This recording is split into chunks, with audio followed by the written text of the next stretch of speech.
Hi everyone, and welcome to the PassFab channel. If you've misplaced your Windows 11 password, forgotten your login PIN, or ended up locked out of your computer entirely, it can be incredibly stressful. In this tutorial, I'll walk you through two different methods you can use to reset or remove a forgotten PIN or password and sign back into your Windows 11 system without losing any of your data.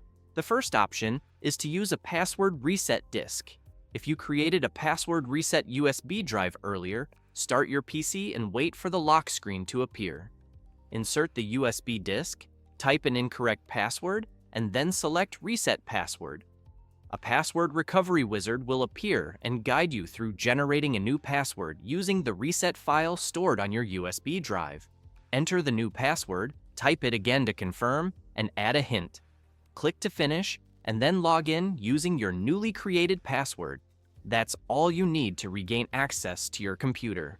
The second option is to use a dedicated Windows password reset tool called PassFab for WinKey. This professional tool makes it extremely simple to reset a local account PIN or password, especially if you don't already have a password reset disk. If you're locked out right now, this is the ideal solution to get back into your system without wiping anything. Click the link in the video description to download and install the software on another working PC. Open PassFab for WinKey and you'll see the main dashboard. Prepare a USB flash drive, connect it, and click on Start. In the drop-down, choose the USB drive and select Start Burning. The software will create a bootable reset disk in just a few seconds. Once the process completes, exit the program and safely remove the flash drive. Now return to the locked computer. Insert the bootable USB and restart the system.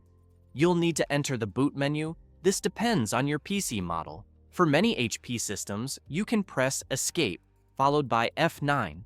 Choose Boot Device Options, then select the USB flash drive.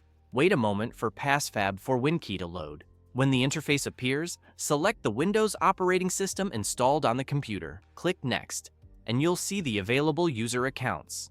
Select the administrator account, proceed to the next step, and choose Reset Account Password. Click Next, set your new password, confirm it, and click Reset. Once PassFab completes the task, restart the PC. At the lock screen, enter the new password, and your account will open successfully. That's the whole process. If this tutorial helped you out, please give it a thumbs up and subscribe for more helpful tech content. Thanks for watching, and I'll see you in the next one.